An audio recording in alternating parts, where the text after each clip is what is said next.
Mega brother Nagababu bumper offer కొట్టేశారు. ఎవరు ఊహించని విధంగా ఏపీ క్యాబినెట్ లో చోటు దక్కించుకున్నారు. ఏపీ క్యాబినెట్ లో మంత్రి కాబోతున్నారు నాగబాబు. ఎన్నికల్లో పోటీ చేయనందుకు నాగబాబుకు క్యాబినెట్ పోస్టు దక్కింది. రాజ్యసభ సీటును వదులుకున్నందుకు జనసేనకు అదనంగా మరో మంత్రి పదవి దక్కింది.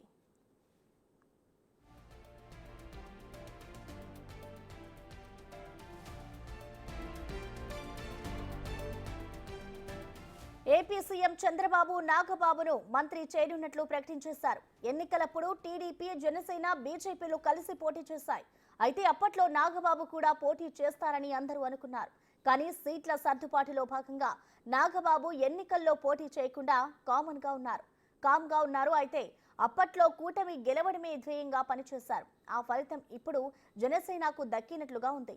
రాజ్యసభ సీటును కూడా నాగబాబు వదులుకున్నారు. ఆ త్యాగ ఫలితమే ఇప్పుడు మంత్రి పదవి దక్కిందనే టాక్ వినిపిస్తోంది.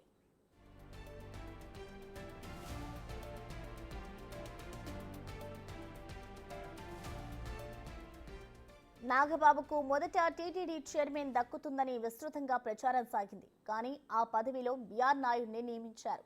ఆ తర్వాత ఏపీ నుంచి 3 రాజ్యసభ సభ్యుల స్థానాలు ఖాళీ అయ్యాయి. తప్పకుండా నాగబాబుకు రాజ్యసభ సభ్యుడిగా ఛాన్స్ ఇస్తారు అని అనుకున్నారంతా. తీరా చూస్తే 3 రాజ్యసభ స్థానాల్లో టీడీపీకి 2, బీజేపీకి 1 వెళ్లాయి. దీంతో నాగబాబుకు రాజ్యసభ సభ్యుడిగా అవకాశం దక్కలేదు. నాగబాబుకు కేబినెట్ లో బెర్త్ కన్ఫర్మ్ చేశారు సీఎం చంద్రబాబు.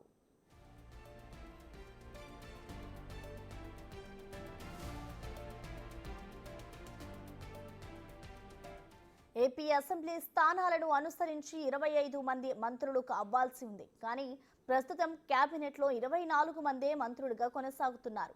మంత్రి వర్గాన్ని విస్తరిస్తున్న నేపథ్యంలో పొత్తులో భాగంగా మిగిలి ఉన్న స్థానాన్ని నాగబాబుతో భర్తీ చేయనున్నారు. త్వరలోనే నాగబాబు బాధ్యతలు తీసుకున్నారు.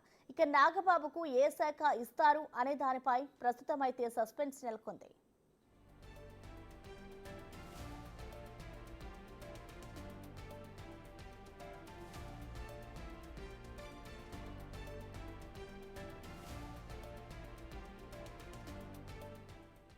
ఎన్నికల సమయంలో నాగబాబు యాక్టివ్గా పనిచేశారు. కూటమి గెలుపు కోసం ఎంతో కృషి చేశారు. జనసేన క్యాడర్ను ఏకం చేయడంలో కీలకంగా వ్యవహరించారు. ఇక ఆ కష్టమే ఇప్పుడు రిజల్ట్ అని పార్టీ నాయకులు చాలా మంది అనుకుంటున్నారు.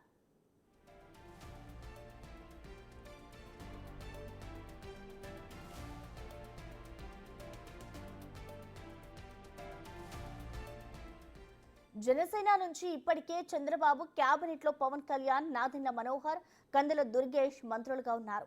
నాగబాబును ఎమ్మెల్సీ చేసి మంత్రివర్గంలోకి తీసుకుంటారనే ప్రచారం సాగుతోంది.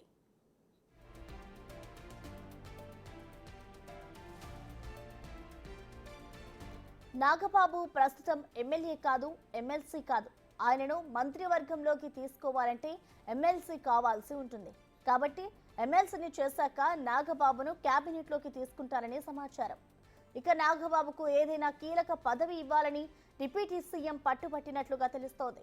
అనకాపల్లి సీటును నాగబాబు త్యాగం చేశారని, అంతేకాకుండా ఎంపీ సీటును కూడా నాగబాబు వదులుకున్నారని, ఈ క్రమంలో ఏదైనా ముఖ్యమైన పదవి ఇస్తే బాగుంటుందని పవన్ కళ్యాణ్ భావించారని తెలుస్తోంది. అందుకే పవన్ తన పట్టును వదలకుండా నాగబాబుకు కేబినెట్ లో చోటు దక్కేలా పావులు కదిపి ఉంటారని తెలుస్తోంది.